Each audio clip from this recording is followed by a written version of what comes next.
Gusto ko po mag-transition din sa may isa pa po kasi akong nakita na video din na interesting din, yung about naman I think connected din, yung about sa assurance of salvation. Kasi isa po 'yan sa isa rin po 'yan sa struggle din na maraming mga Christians na nag-i-struggle po diyan ngayon 'no, na, Mm. challenge sila na magkaroon ng assurance ng salvation.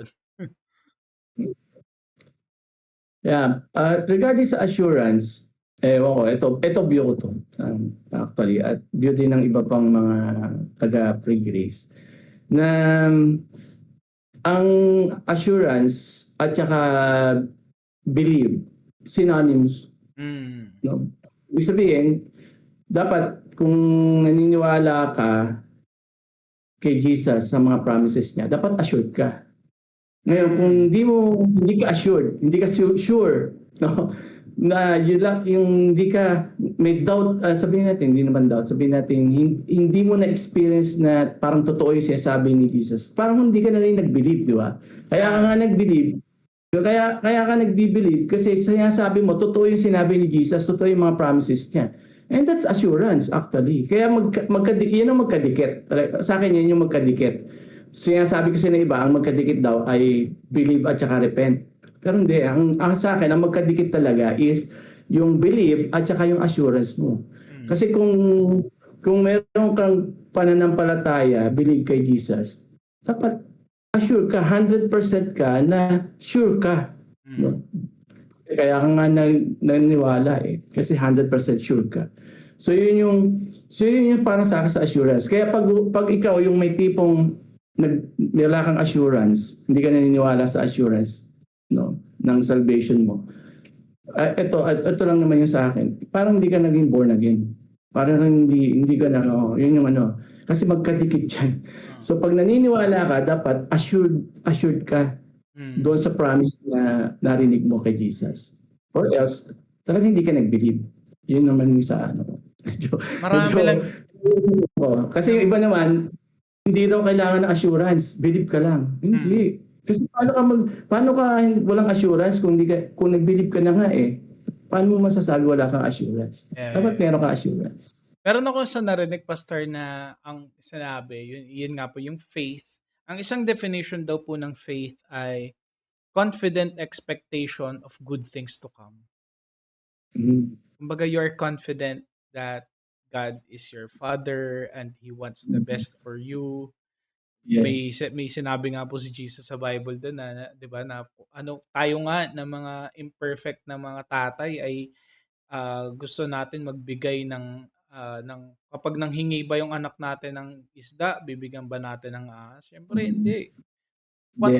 What more pa yung si Heavenly Father po natin, 'di ba? Parang Yeah. yung sabi ni Jesus din. So, alam mo yun yun nga, kumbaga yung assurance is we are expecting na God siyempre tayo nga gusto natin yung best para sa atin, what more pa si God, 'di ba, na sa atin bilang Father. Pero, pastor, sa mga ano po ba 'to, kaya niyo rin po ba 'to na pagdesisyon na nadaanan? Kasi, sa tagal niyo na po na nagmi-ministry ay this is something na nakikita niyo po na common na struggle ng mga believers, especially siguro yung mga new believers, pastor, Yeah. yung assurance. Tama. Oo. Isa sa mga nagiging cause ng lack of assurance, 'no, yun nga, yung performance nila. Na 'pag hindi sila nag-perform, they doubt, 'no, Christian ba ako? Ligtas ba ako? Kasi Hmm, bakit ganito, linggo-linggo na lang lagi akong galit, 'no, hindi ko mabitawan yung sin, meron akong paboritong sin hanggang ngayon hindi ko ma-let go, 'di ba? Na isipin nila, baka naman talaga hindi ako Christian o hindi hmm, pa ako born again. So, yun yung kasi nakatingin sila sa sarili nila, 'no, na I have to perform, 'di ba? Kailangan kong gumawa ng good works to prove na talagang nanampalataya ako sa Panginoon. So hmm, yun yung hindi pero kung naniniwala ka, persuaded ka na totoo yung sinabi ni Jesus, hindi yun nakadepende sa performance natin. yes. Kahit mag-perform ka o hindi, hindi naka-condition doon yung promises niya. Ang promises niya, nanampalataya ka sa akin kay Jesus, sagot kita. okay Yeah. ka. Yun yun eh. Hindi yung, oo, nanampalataya ka sa akin pero dapat umayos ka ha. Di ba? Hindi ganun. Hindi ganun. Oh. Magpakabait ka. Let go mo yung sin mo. Hindi yun ang naging condition ni Jesus. Ang condition niya lang, you believe in me. Yun yung talagang maliwanag na sinabi ni Jesus lalo na sa book of John. Di ba? Believe in me. Yeah. Yun lang. Yun lang po no, Pastor, yun yung isa rin yung sa napansin ko rin na parang isang common na na misunderstanding talaga especially sa mga new believers. Yung ang yung kapag yung mga naka-base sa performance, Pastor, para sila naglalakad Mm. sa itlog. Yeah. Mababasag ko Oo. 'tong itlog na 'to at hindi na 'pag nabasag ko hindi na ako mahal ni God, ganyan. Tapos sadly, Pastor 'no, ah, mas maganda, Pastor, na mas ano natin 'to, mas ibaba natin 'no. Nakakalungkot lang yung thinking na gano'n ay dahil sa gano'ng thinking maraming hindi nagpatuloy sa faith. Mhm. Yeah, exactly. Sadly parang nakakalungkot man sabihin na parang sayang, kung ano lang nagpatuloy ka sana. Oo. Ano siya, parang sobrang heartbreaking siya 'no, Pastor, yung mga mga gano'ng senaryo. Ang kaya ako lagi kong encouragement sa mga new believers is that kung ano man yung pinagdadaanan mo, nag-struggle ka ngayon, tumingin ka lagi kay Jesus. Kasi kung Mm. titingin ka sa struggle mo, di ba? Titingin ka sa performance mo, sa good works mo, talagang hihinto ka eh, hihinto ka. Yes, Kasi oo. mapoprostrate ka lang eh, mapoprostrate ka lang. Isa pa, para siguro ma-encourage ka rin, or encourage, new believer ako, ma-encourage ako is, isipin ko yung ginawa ni Jesus at magpasalamat ako doon sa ginawa ni Jesus. Kasi pag thankful life yung yung attitude mo, hindi yung para mag-perform ka, Yes. parang suklian mo yung ginawa niya. Magkamali ka man, no, magkamali ka man o makagawa ka man ng kasalanan. Pero yung behavior mo kasi, yung attitude mo kasi, laging ginagawa ko lahat ng bagay na to para magpasalamat sa Panginoon. Mm. Babalik ka eh. Kasi I want to thank God. Gusto ko magpasalamat sa Panginoon. Hindi yung pag nagkamali, naku, baka hindi na ako tanggapin ulit. Baka Yeah. hindi na ako katanggap-tanggap dahil nagawa ko na naman ulit. Di ba? Yun yun. So, yun yung lagi kong sinasabi doon sa kayo. Meron akong group ngayon na mini-mentor. Nung sinabi ko sa kanila, alam ko hindi perfect ang life ninyo. Alam ko yung iba sa inyo nag-struggle. Pero isipin nyo lagi yung laging magpasalamat doon sa ginawa ng Panginoon. Sinave ka niya, niligtas ka niya, di ba? Namatay siya sa yung namatay si Jesus para sa yung kasalanan. So hindi mo kayang bayaran yun, hindi mo pwedeng suklian yun.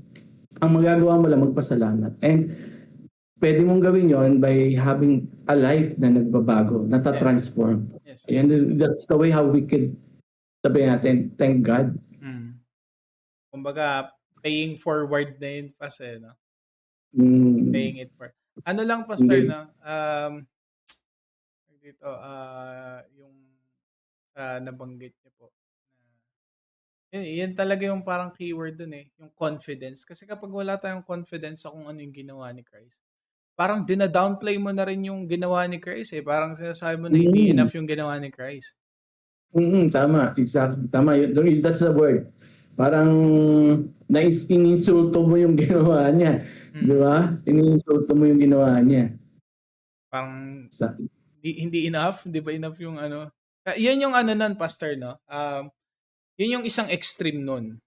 Pero sadly meron din naman na nagpupunta dun sa other extreme, which is ako, Pastor, personally, yun yung na-experience ko, yung extreme na yun. no. Nung una kong nalaman yung teaching about the grace of God, na sabi ko yung about sa goodness ni God, na parang, kahit pala anong gawin ko, mahal pa rin ako ni Lord. Oo, oo, Kaya tama. parang ang nangyari naman sa akin, Pastor, naging license ko siya to sin. Yes, yes. Which is, Possible yun. yeah, and ang pero with what I know now, Pastor, natutunan ko na um, ibig sabihin pala hindi ko pa talagang naunawaan yung kung ano yung kung gaano kagrabe yung grace ni God. Kasi I also ngayon alam ko na din na yung grace ni God hindi siya license to sin, but it is the power para ma-overcome ko yung sin. Yeah. Romans chapter 6, 'di ba, na Mm, maliwanag yun eh. na although grace abound, ay huwag mo abusuhin. Ah, 'Di ba? Yun naman yun. tinuturo sa atin. Na yung kindness pala ni God kaya pala sobrang kind niya sa'kin kasi gusto niya ako i-lead to repentance, alam mo yun? And Exactly. it's all ano pa rin yun, dahil pa rin yun sa grace ni God. Pero ako pastor, yun nga, tawag dito, meron I believe isa lang akong imahe nun pero hindi hindi lang ako yun, marami ding Mm. napunta dun sa other extreme naman na yun na parang dahil nalaman nila na grace ni God. And kaya ano talaga, ang ganda nung wisdom talaga yung sinabi ni Solomon pastor sa Ecclesiastes 'no, na Yeah. yung avoiding all extremes.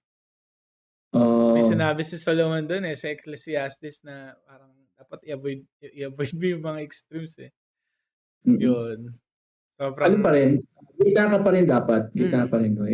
Yun nga, magandang reminder siguro yung Romans chapter 6 sa ating lahat na, oh yes, ang grace ni God abound, di naman kasi kaya talunin ng sin natin yung grace ni God, eh. The mm. more na ang idea talaga, the more na nagsisin ka, the more Sagab yung grace ni God, di ba? Pero sabi ni Pablo, eh, kahit ganun yung sitwasyon talaga that nag-aabaw ng grace ni God, huwag mo abusuhin. yeah, Kasi hindi ka naman, you're dead ka na sa sin eh. Diba? Patay ka na sa kasalanan, tapos hinahayaan mo pa yung kasalanan na mamayani. mm, Ah, may problema tayo sa discipleship doon. yeah, So kailangan maturuan talaga yung halimbawa, makakilala tayong ganun, paturuan sila na hindi dapat ganyan mamuhay. Hindi dapat ganyan yung natin, buhay natin sa before God. Yeah. yeah. So, what I'm hearing pastor, yung gano'n, it is a discipleship issue, hindi siya salvation issue. Exactly, tama, Okey, pastor. Tama, exactly. got it. Discipleship issue. Opo. Kailangan maturuan. Eh, minsan matigas talaga tayo minsan, di ba? So, kailangan talaga. Paulit-ulit. Kaya nga, yun yung ginagawa ni Pablo doon sa Corinthians, sa Galatians. Paulit-ulit na tuturuan niya yung mga believers. Yeah. Sobrang helpful nun pastor na na na nakita natin, napakita natin yung two extremes na yun 'no, na puwedeng, mapuntahan ng isang tao.